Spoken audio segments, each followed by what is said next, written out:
Hello and welcome back to the Perfunctionist channel. First things first, we're back. So anyone who was watching this channel regularly will realise that I haven't been posting for a little while now, and that is basically because first of all we've just come out of the summer. Summer's normally quite a busy time and we've got lots of gigs going on and lots of prep for the gigs, which is usually what takes the time. And also there's a little bit of YouTube burnout, if I have to be honest. So I thought I'd take a little bit of a break while the summer was happening, and here we are again, trying to get back into it. So without further ado, let's get into it. So we've recently had the release of the Fender ToneMaster Pro, a modelling device similar to the Helix and the Quad Cortex and so on. And do we need another one? Maybe. It's nice to have options. But that's not the purpose of today's video. It seems to be that's the way we're going. We're going into a digital direction, but there are still so many stalwart, avid tube amp users out there who refuse to switch. But is there a way to marry the two technologies together? Can they coexist? Can they live in peace and harmony? And is there a piece of equipment that will allow that marriage to happen? So in today's video, we are going to be looking at this, the Blackstar St James EL34. So as you may have surmised by my use of the term EL34, this is a tube amplifier, or a valve amplifier, as you say here in the UK. And yes, it is. So it has tubes inside it, EL34s. There is a 6L6 version, which is the one that you may have seen before in black. And not only is it a tube amp, but it has some of the more modern features that a lot of modern guitar gear has, such as a direct out with speaker emulation, so you can plug this directly into your front of house mixer without having to mic it up. I don't know if it's in shot, but there is a microphone down here, so when I do the sound examples, I'll mic it up just so you can hear how it sounds like through a microphone. But if you're on a gig, you can plug it directly into the front of house mixer. So no need for microphones, no accidentally knocking the microphone out of position and wondering where your tone's gone. And it also has speaker emulations and cab emulations, which allows you to adjust your virtual microphones, your virtual cabinets, and you can store 3 of them via a switch on the back here. So I don't know. We're not going to look at that too much today because I haven't really looked at it myself, to be honest. I presume the first position is a 4x12, second is a 2x12, and third is a 1x12. I don't know. I haven't looked at that yet, but we will look at that in a future video. Today we're going to look at the amp itself as basically a backline amp.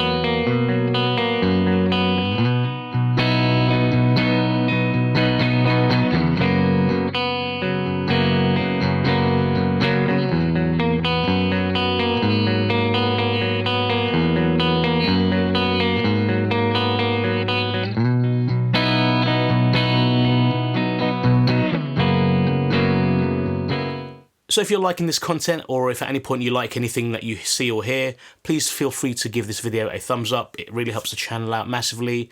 I'm back on the horse now, so I want to try and get the figures up as much as possible. So please feel free to subscribe as well. That'd be very much appreciated. Anyway, I'll leave it there. Let's carry on with the video. So I'm sure we've all been there. We get to a gig, we've got to carry our heavy amplifier through the streets from the car to the venue, up some stairs, and it's not a pleasant experience. One of the modern features of the St James is it's incredibly light, and that is one of their the things that they promote the most. The little kind of thing that comes on top of this says the world's lightest tube amp, and I think at this point in time it is.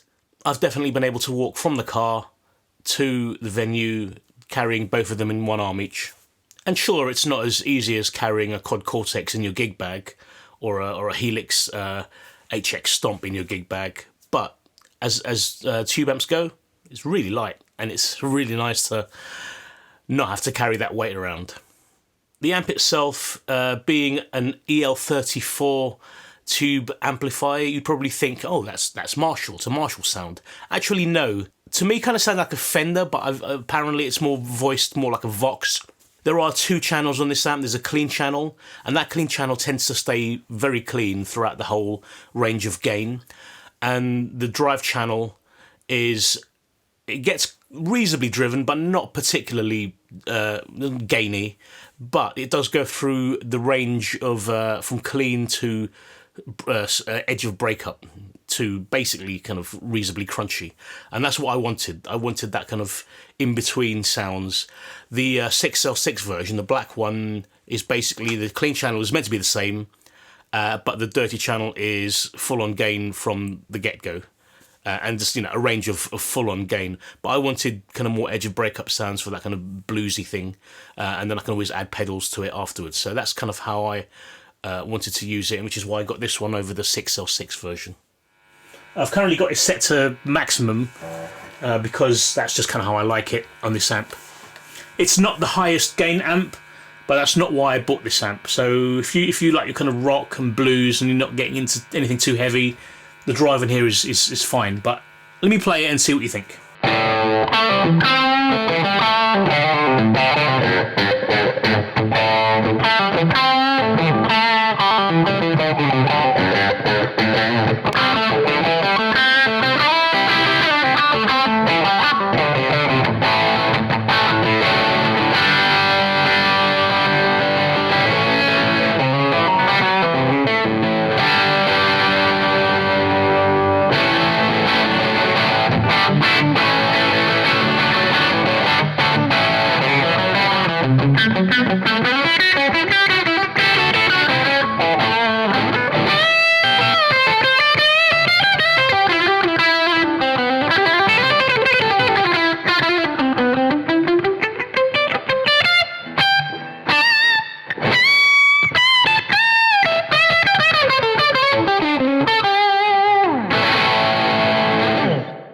What you just heard is basically as gainy as it gets, at least with this guitar, with these pickups. Let's turn the gain down a bit and see if we can get that kind of nice in-between sound. In fact, I'm going to switch guitars for this one. Right, here we go. Drive channel.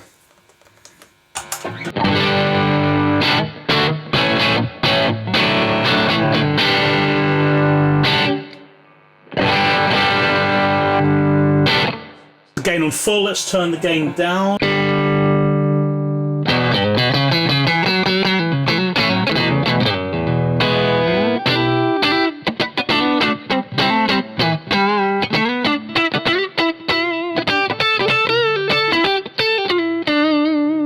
That seems to be pretty good already.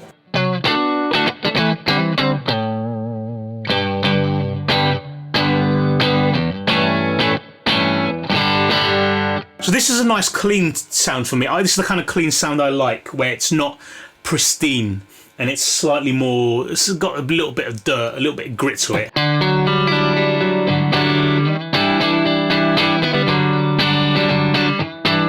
And it kind of pokes through the mix a little bit more as well. Which is great when you're playing live, then you can hear yourself a bit more clearly.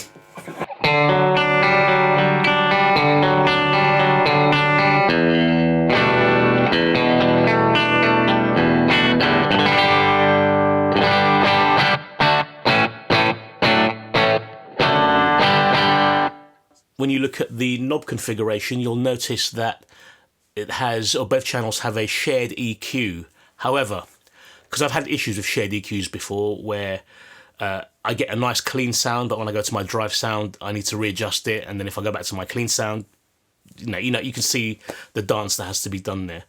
So there's still some issue with that, but it's not as bad. And what I mean by that is, even though it's a shared EQ, the EQs are voiced differently. The EQ knobs are voiced differently for the two channels.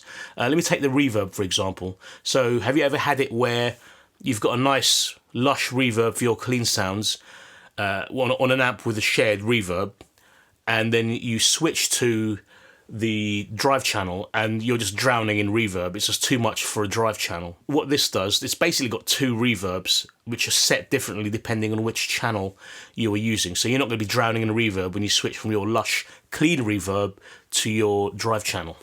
So if I have my reverb on at the moment on the clean channel, okay, maybe that's the reverb I like.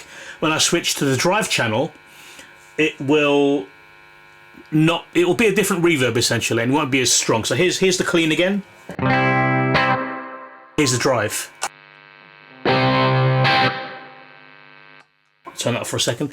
So you'll notice that the reverb on the drive channel isn't as potent as it would be if it was the same reverb being shared on both channels. Let's just check that out one more time.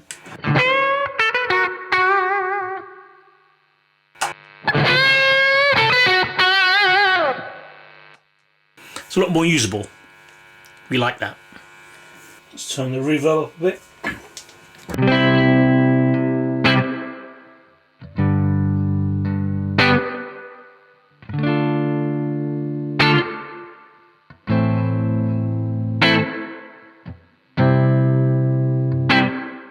Let's turn the reverb all the way up.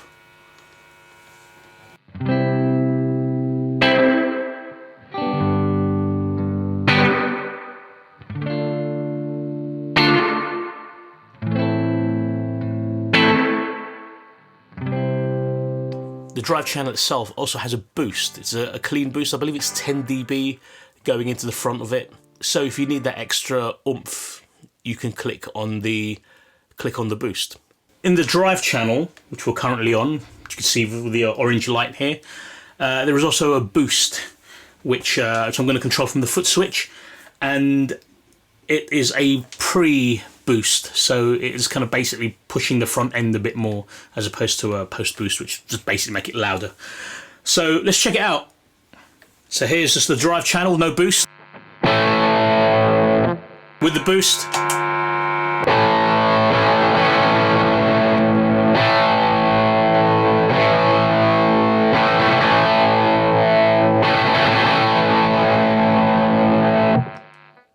Personally, I don't notice it too much. I notice there is a difference, but it's not a night and day difference. But it's still nice to have it. Let's try some lead tones and see if the boost makes much difference. So here's a bit of soloing without the boost on. I'll point at the camera.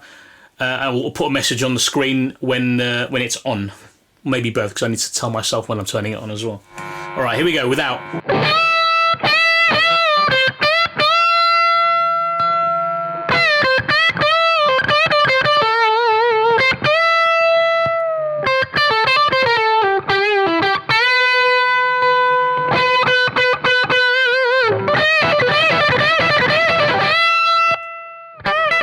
Oops, turn the whole thing off there. That's with the boost off. On.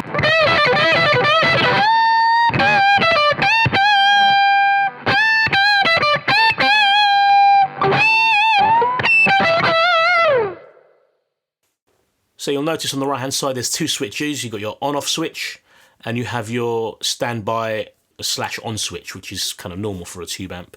However, on this one, when you go into standby mode, it doesn't do the usual thing of turning your amp off but just kind of leaving the power on. You can still get sound, but all it does is it doesn't send sound to the speaker. So if you wanted to have a silent stage and you wanted to go through the DI out and not the speaker, you can switch it into standby mode and your sound will still come out of the DI at the back but will not come out of the speaker. That being said, you can also use this head on its own without the need of a speaker. Right, let's quickly talk about the cab. So the cab is equally light. Obviously, I mean, it weighs the same as the head, but cabs can be quite heavy because of the speakers. But Blackstar have been working with Celestial to create the Celestial Zephyr speakers, which have been designed to be very light.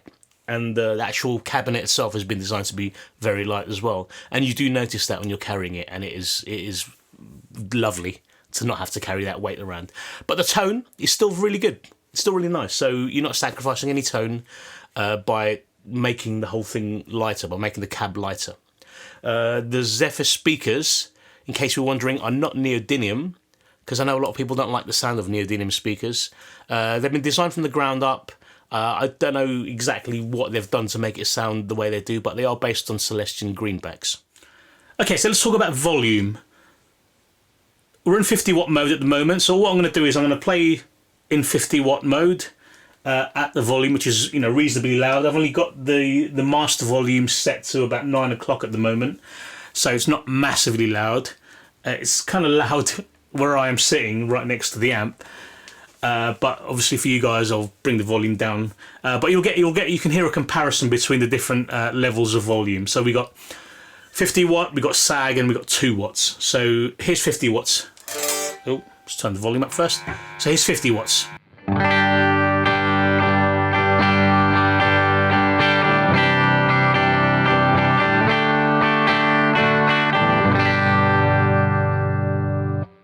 That's loud in the room. Right, let's go down to sag. You hear the noise is still the same. Here's sag.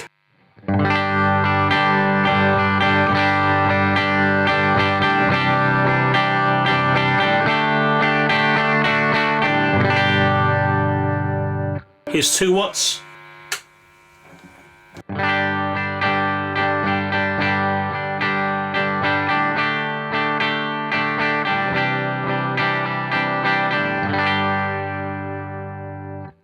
So you may remember a while ago I bought the Rev D20 amp, which I still have, it's just over there. I liked it, but I did find that when I used it live as a backline amp, it was kind of struggling a little bit in terms of volume. Sounded great. I wanted more volume out of it, and for the most part it was loud enough, but I kept thinking, I need a bit more. That's a 20 watt amp. Strangely, I remember using the Sir PT15 IR amp, which is a 15 watt amp, and that was plenty loud enough. I really missed that amp, but it's so expensive. But I'd love to get one then.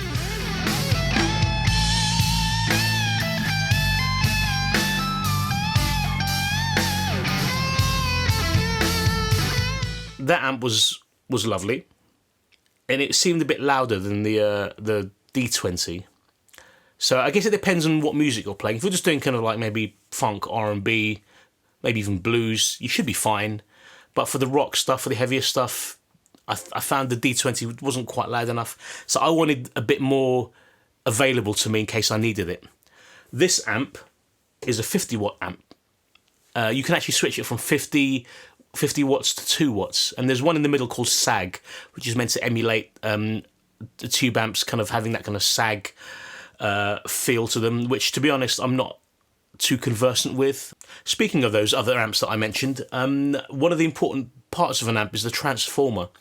So I believe that the Sir probably had a larger transformer compared to the D20, the Rev D20, which might be why it's louder. I'm not an engineering expert, so I can't say that for sure, but I'm pretty sure I've read that is the case, which is probably why my Mesa Boogie amp was very loud, because they're famous for being quite heavy, partly because of their transformers, and they can be really loud. The Blackstar St James has done away with the traditional transformer and instead opted in, or tagged in, a switch mode power supply, which apparently is used in a lot of modern gear, things like laptops and so on. I'm sure I read that somewhere as well. But the idea is, it is a lot lighter than a traditional transformer that you'd find in an amp, which is great off the bat. So it's lighter already, but also it means you can use it around the world and not have to worry about voltage differences, and also reduces noise. I think 60 cycle, 50 cycle hum are either eradicated or greatly reduced by using a switch mode transformer. So what's not to like? And perhaps maybe other amps should start thinking in the same ways. I mean, this is partly why this video is featured around this being a marriage between old school tube amps and the future of guitar technology for things like that. So how do I plan to use this amp? Well, I originally wanted it And it's the same for the Rev D20 as a backline amp. Most of my gigs, I'm on in-ear monitors. I use the Helix for that. Happy with that. Although the Fender Turnmaster Pro is kind of piquing my interest. I wish Line 6 would release a new one. That's what I wanted Line 6 to release. Something with an optional expression pedal and slightly smaller. But anyway, that's not the point. Why did I use this? I needed a backline amp for when I'm not on in-ear monitors. So I wanted to be able to hear an amp behind me when I'm playing. I've kind of almost forgotten what it's like to have an amp behind me from all the in-ear gigs that I've been doing. But I've been doing more jam nights recently and other gigs where I need an actual amp or I'm not on in-ear monitors. So something like this seems quite perfect. Plus, I wanted a 2x12 cab behind me. Just basically because it pushes more air out, not necessarily because it's louder, but it's just a bit more present behind you. I know a lot of people say that they want a 2x12 minimum behind them. Maybe that's more for the rock stuff, because I have found the 1x12 all right for some like jam nights and for some stuff that's not too heavy. But sometimes I'm playing the heavier stuff, I need to have a 2x12 behind me. And the fact that this is so light makes it quite easy to carry, so it's not an issue to carry a 2x12 cab compared to a 1x12 combo. Let me also mention that the Blackstar St James comes with a foot switch, which as you can see here, you can switch the channels, and when you're in channel 2 you can turn on your boost, so that's nice to have as well. And because it connects to the amp via a TRS connection, you can connect it to something like your Helix and switch your amp channels through your Helix as well. So, that was my video on the Blackstar St James amplifier, a marriage between old school tube technology and some modern features as well. So it's very light, it has some DI out for some of the more modern stuff, so you can have speaker emulation, so you don't need a microphone in front of the amp anymore, unless you really want to. You can use it in a recording studio, just go direct in, and as I just said, you can use it live as well, which is how I'm using it. So let me know what you thought about this amp in the comments below, and what other features would you like to see in amps in the future, or is modelling the way? Let me know that as well. Anyway, I've been Ryan. I hope you've enjoyed this video. I'm trying to get try to remember how to do all of this stuff, all this YouTube stuff. So yeah, let's get going. I'll see you in the next video.